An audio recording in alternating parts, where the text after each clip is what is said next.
Hello बच्चों, welcome to Kavita classes. हम लोग आज एक नई सीरीज स्टार्ट करने वाले हैं जिसमें हम लोग नंबर सिस्टम जो संख्या पद्धति है हमारी 6 से लेकर 8th क्लास तक को कवर करने की कोशिश करेंगे। सबसे पहले हम 6th क्लास लेंगे, फिर 7th और फिर 8th। अब बेटा नंबर सिस्टम जो है वो बहुत ही इम्पोर्टेंट एक टॉपिक है। ना सिर्फ अभी आपकी एजुकेशन अभी आप करेंगे 12th तक की स्कूलिंग एजुकेशन में ही नहीं, आगे जाके जब आप कॉम्पिटिटिव एग्जाम्स देंगे उसमें भी इनसे रिलेटेड बहुत सारे क्वेश्चंस आपको पूछे जाते हैं। तो आज हमारी ये फर्स्ट वीडियो है। इस फर्स्ट वीडियो में हम एक प्रकार से पूरा नंबर सिस्टम के बारे में थोड़ी थोड़ी जानकारी लेंगे कि नंबर सिस्टम है क्या और हम इसमें क्या क्या पढ़ने वाले हैं, या आगे जाके हम कौन कौन सी टर्मिनोलॉजी हम इसके अंदर इस वाले चैप्टर में यूज करेंगे। तो सबसे पहले बेटा नंबर सिस्टम से ही आपको पता है कि छोटी क्लासेस में 1 से लेकर 5th तक जो आप सीखते हैं वो काउंटिंग सीख रहे हैं। नंबर्स को आप कैसे लिखते हैं, इकाई, दहाई, सैकड़ा, उसके बारे में, उनको कैसे हम बोलेंगे, ये सारी चीजें आप 5th क्लास तक सीख चुके हैं। अब जो हमारा नंबर सिस्टम शुरू हो रहा है इसके अंदर हम पढ़ेंगे कुछ अलग अलग संख्याओं के बारे में। और वो संख्याएं हैं, जैसे मैं आपको बताऊं, पहली जो हम लोग संख्या पढ़ेंगे वो आपकी हम लोग पढ़ेंगे प्राकृत संख्या, जो आप नाम सुना हुआ होगा आपने। सबसे पहले है प्राकृत संख्या। अब बेटा प्राकृत संख्याएं क्या होती हैं, इसको हम लोग इंग्लिश में बोलेंगे नेचुरल नंबर्स। दोनों नाम याद करना, मतलब इंग्लिश में भी क्या बोलते हैं और हिंदी में भी। अब इसमें प्राकृत संख्याओं के बारे में जब हम पढ़ रहे हैं तो नाम से ही पता चल रही है कि नेचुरल नंबर मतलब वो संख्याएं इसके अंदर आती हैं जिनसे हम वस्तुओं को गिन सकते हैं। जैसे कोई भी वस्तु है, आपको पता है, मैंने कुछ आपको बोला कि कितनी चेयर्स हैं आपके स्कूल में, काउंट करो, तो आप काउंटिंग कहाँ से स्टार्ट करते हो? 1 से स्टार्ट करो, 1 2 3 एंड सो ऑन, जितनी भी हैं। तो प्राकृत संख्याएं काउंटिंग नंबर है। हम इनको ये कह सकते हैं, जो प्राकृत संख्याएं हैं वो हमारे गणन संख्याएं हैं, ठीक है जी, या फिर काउंटिंग नंबर्स होते हैं, ये काउंटिंग नंबर्स। और ये कहाँ से स्टार्ट होती हैं? जो n है ये हमारे स्टार्ट होती है 1 से, 1 2 3 4 और अनंत तक, क्योंकि इसकी लास्ट नंबर जो है वो हमें पता ही नहीं होता है। तो n है वो हमारा कहाँ से स्टार्ट होता है? 1 से। ये इंपॉर्टेंट क्वेश्चन आता है, कई बार प्रश्न पूछ लिया जाता है कि प्राकृत संख्या की पहली संख्या कौन सी है, या प्राकृत संख्या कहाँ से शुरू होती है। एक क्वेश्चन हो गया। अब दूसरे टाइप का जो संख्याएं हैं वो होती हैं पूर्ण संख्याएं। पूर्ण संख्याएं या जिनको हम लोग होल नंबर्स बोलते हैं। अब होल नंबर्स का मतलब भी क्या है? ये प्राकृत संख्या तो होल नंबर में आ रही हैं। कुछ संख्याएं या जो संख्या हमारी 0 से स्टार्ट होती है, 0 और सारी प्राकृत संख्या, क्योंकि 1 2 3 4 ये सारी हमारी प्राकृत संख्याएं हैं। देखो बेटा 0 मतलब ये तो हमारी क्या है, ये हमारी प्राकृत संख्याएं थी। तो हम ये कह सकते हैं सभी प्राकृत संख्याएं जो हैं वो पूर्ण संख्याओं में आती हैं। कई बार प्रश्न पूछते हैं क्या सभी प्राकृत संख्याएं पूर्ण संख्याएं हैं? हाँ। क्या सभी पूर्ण संख्याएं प्राकृत संख्याएं? नहीं, क्योंकि पूर्ण संख्या में होल नंबर में हमारा 0 भी आ गया, इसलिए सभी पूर्ण संख्याएं प्राकृत संख्याएं नहीं होती। तीसरे टाइप की जो हम लोग संख्याएं पढ़ेंगे इसमें आपके इसी सीरीज में, वो पढ़ेंगे हम पूर्णांक। पूर्णांक आपको पता है, पूर्णांक को हम लोग बोलते हैं इंटीजर्स। ये इंटीजर्स जो पूर्णांक है, नाम से ही पता चला, पूर्ण अंक। पूर्ण अंक मतलब ऋण संख्याएं, जो ऋणात्मक संख्याएं होंगी वो प्लस में अपना 0, प्लस में अपनी जो धनात्मक संख्याएं हैं वो।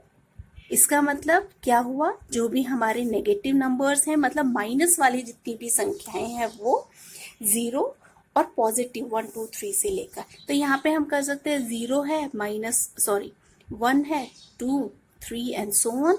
यहाँ पे -1, -2, -3 सो ऑन। मतलब जितनी भी हमारी प्लस और माइनस की संख्याएं हैं वो सारी संख्याएं हमारी पूर्णांक संख्याएं हैं। ठीक है, अब इसमें जो चौथे नंबर की हम लोग संख्या पढ़ेंगे वो हमारी होंगी, देखिए बेटा, दो शब्द आप पढ़ेंगे। एक होती है भिन्न संख्याएं, ठीक है, एक होती है भिन्न संख्याएं जिनको हम लोग फ्रैक्शनल नंबर्स बोलते हैं। ये हमारी फ्रैक्शनल नंबर्स, भिन्न संख्याएं। और एक शब्द आप पढ़ोगे परिमेय संख्याएं। परिमेय संख्याएं या जिनको हम लोग बोलते हैं रैशनल नंबर्स। Rational numbers. अब इनमें डिफरेंस क्या है, देखिए, ये भी पी क्यू के फॉर्म में होती हैं, ये भी पी क्यू के फॉर्म में होती हैं। इनमें फर्क ये होता है, जो फ्रैक्शन नंबर्स होते हैं ये हमारी होल नंबर जो है, जो पूर्ण संख्या है, वो पी क्यू के फॉर्म में होती हैं। जो पूर्ण संख्या है वो पी क्यू के बराबर के फॉर्म में होती है, जहां पे q is not equal to 0। मतलब यहाँ पे हमारी भिन्न संख्याओं से मतलब है, पूर्ण संख्या क्या हो गई, सारी हमारी कौन सी संख्या है, जो पॉजिटिव संख्या है, जो प्लस की संख्याएं हैं वो, मतलब 2/3, 5/6, ये सारी हमारी जो है भिन्न संख्याएं हैं। और परिमेय संख्याएं क्या होंगी, रैशनल नंबर, ये हमारी होती इंटीजर्स, जो होंगे पूर्णांक संख्याएं। जब पूर्णांक संख्याएं हमारे P/Q के फॉर्म में लिखी जाती है और Q नॉट इक्वल टू 0 हो तो उसको हम रैशनल नंबर या हम लोग परिमेय संख्याएं कहते हैं।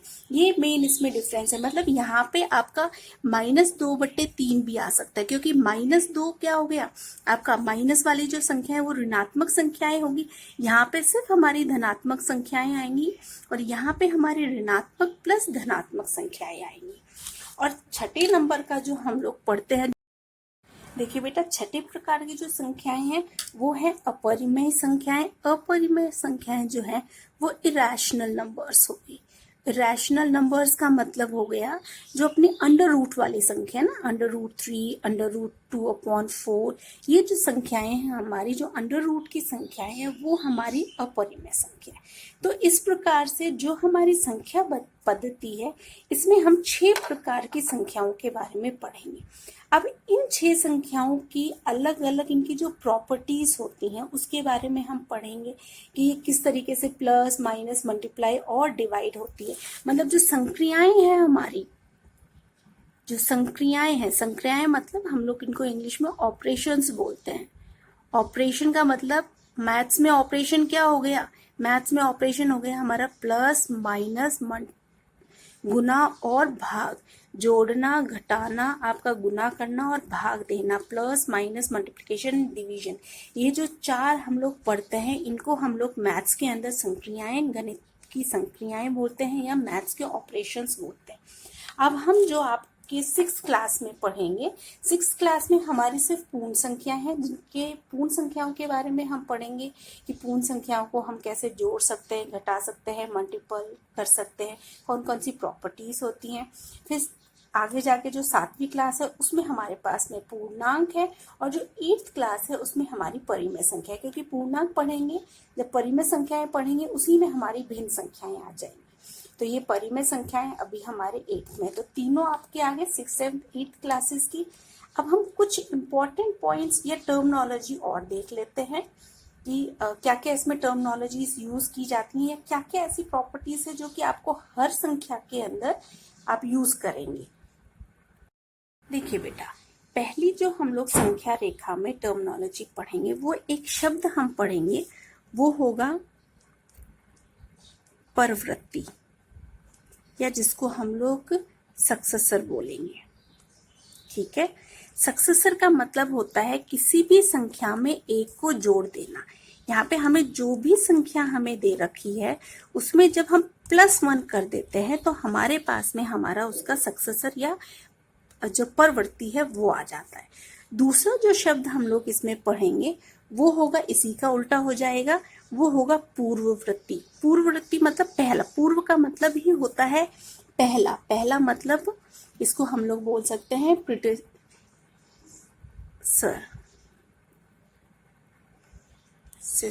प्रीडिसेसर। तो ये होगा कि कोई भी जो हमें संख्या दे रखी है, हम लोगों की जो भी संख्या दे रखी है उसमें जब हम एक को घटा देते हैं तो हम लोगों को उसका पूर्ववर्ती मिल जाता है, उससे पहले वाली संख्या मिल जाती है।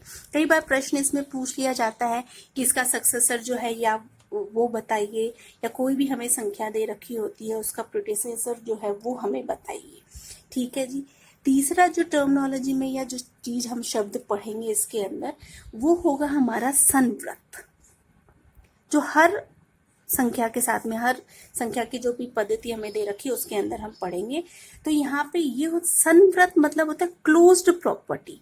क्लोज्ड प्रॉपर्टी का मतलब होता है बेटा कि जैसे पूर्ण संख्या को जब पूर्ण संख्या से हमने जोड़ा तो हमें पूर्ण संख्या ही मिले, मतलब उस संख्या में ही, अगर उस संख्या को हमने उस संख्या से संक्रियाएं करवाई, प्लस माइनस मल्टीप्लाई डिवाइड करवाया, तो हमें वही संख्या मिले।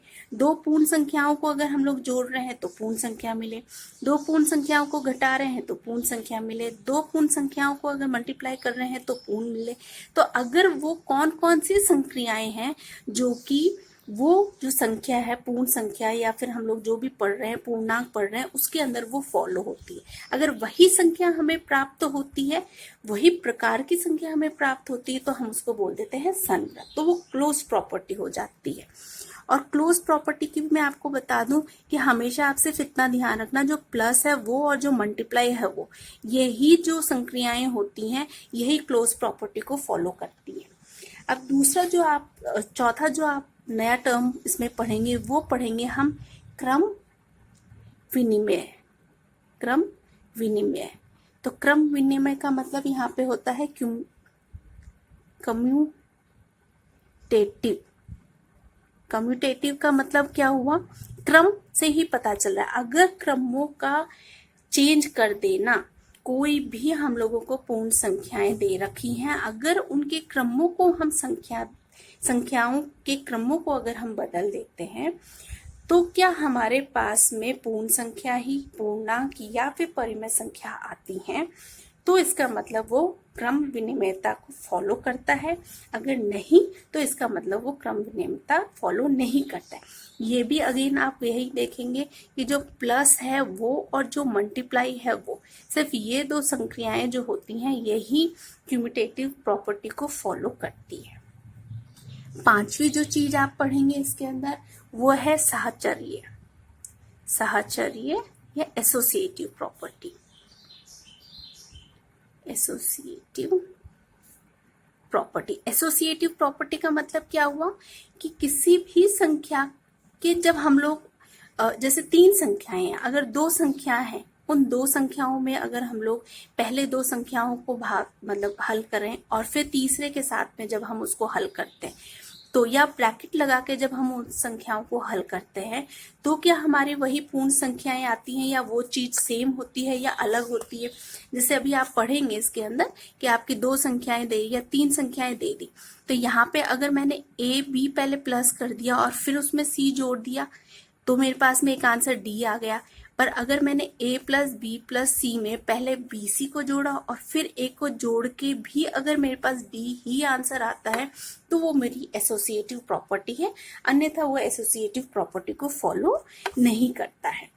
अब नेक्स्ट चीज जो आप यूजुअली इसमें पढ़ेंगे आप, वो पढ़ेंगे आप identity element. Identity element, identity element मतलब तत्समक, तत्समक अवयव। तत्समक का मतलब सेम, तत्समक मतलब क्या हो गया, इसका मतलब या आइडेंटिटी, तत्समक मतलब सेम, मतलब वही चीज अगर हम लोगों को प्राप्त किसी भी संख्या में कुछ जोड़ने, घटाने, मल्टीप्लाई करने, डिवाइड करने पर अगर वही संख्या हमें मिलती है तो वो हमारा तत्समक या आइडेंटिटी एलिमेंट हो गया। इम्पोर्टेंट वेरी इंपॉर्टेंट क्वेश्चन है ये, एग्जाम पॉइंट ऑफ व्यू से, competitive exam point of view से। तो यहाँ पे हम दो शब्द पढ़ेंगे। पहली चीज जो हम लोग पढ़ेंगे वो होगा हमारा योज्य तत्समक, जिसको हम लोग एडिटिव एलिमेंट कहते हैं। एडिटिव एलिमेंट या जोड़ना, योज्य मतलब जोड़ना। तो किसी भी संख्या में हम क्या नंबर जोड़े कि हमको वही संख्या मिले, सेम वही मिले। मतलब एक बात बताइए, हम लोग 3 में क्या जोड़े कि हमें 3 मिले? तो 3 में जब हम 0 जोड़ते हैं तो हमें 3 ही मिलता है। तो ये आप याद रखना, 0 होता है ऑलवेज। ठीक है, किसी भी संख्या में 0 को जोड़ने पर हमको वही संख्या मिलती है। जोड़ने पर, योज्य जोड़ने पर तत्समक क्या मिला? वही मिल गया हम लोगों को, सेम। तो यहाँ पे योज्य तत्समक पढ़ेंगे जो कि 0 होता है। और दूसरा जो होता है इसमें मल्टीपल गुणात्मक तत्समक, मल्टीप्लिकेटिव एलिमेंट। मल्टीप्लिकेटिव एलिमेंट मतलब मल्टीप्लाई, क्या संख्या, हम किसी संख्या में क्या मल्टीप्लाई करें, क्या गुना करें कि हमें वही संख्या मिले। क्योंकि आइडेंटिटी होगी ना, तत्समक हो गया। तो तत्समक में क्या हम जोड़े? अब 3 में हम क्या जोड़े, 3 में हम क्या मल्टीप्लाई करें बेटा? अगर 0 को मल्टीप्लाई करेंगे तो हमारे पास 0 आएगा। तो क्या होगा? तो ये हमारा क्या हुआ? नहीं हुआ। 3 को जब हम 1 से मल्टीप्लाई करते हैं तो हमारे पास में 3 आता है। तो यहाँ पे हमारा मल्टीप्लिकेटिव एलिमेंट हो गया 1। ये इंपॉर्टेंट है बेटा, ये याद कर लेना। योजक तत्समक क्या हुआ? 0। किसी भी संख्या में 0 जोड़ने पर हमको वही संख्या प्राप्त होती है। और गुणात्मक तत्समक क्या हो गया? किसी भी संख्या में 1 जोड़ने पर हमको 1 मल्टीप्लाई करने पर हमको वही संख्या प्राप्त होती है। तो बेटा ये सारी चीजें हम लोग 6th से लेकर और आगे भी जितने भी क्लासेस में हम लोग जब संख्या पद्धति के बारे में पढ़ेंगे तो इन सब संख्याओं का हम बार बार यूज करेंगे। इन 3 प्रॉपर्टी को हम लोग बार बार देखेंगे। छोटी क्लासेस में परवर्ती और पूर्ववर्ती भी आता है। आइडेंटिटी एलिमेंट 1 मार्क्स का ज्यादातर देखा गया है कि इन पे ये क्वेश्चंस आता ही आता है। तो आप लोग इस पूरे वीडियो को अच्छे से देखिए, समझिए। और अब नेक्स्ट वीडियो में हम लोग 6th क्लास का पूर्ण संख्याओं से रिलेटेड पूरी की पूरी पढ़ेंगे कि उसमें किस तरीके से जो भी ये रूल्स हैं अपने वो कैसे फॉलो होते हैं, संख्या रेखा क्या होती है, कैसे संख्याओं में जोड़ने और घटाने पर क्या क्या प्रॉपर्टीज हमको मिलती है। Thank you for watching the video.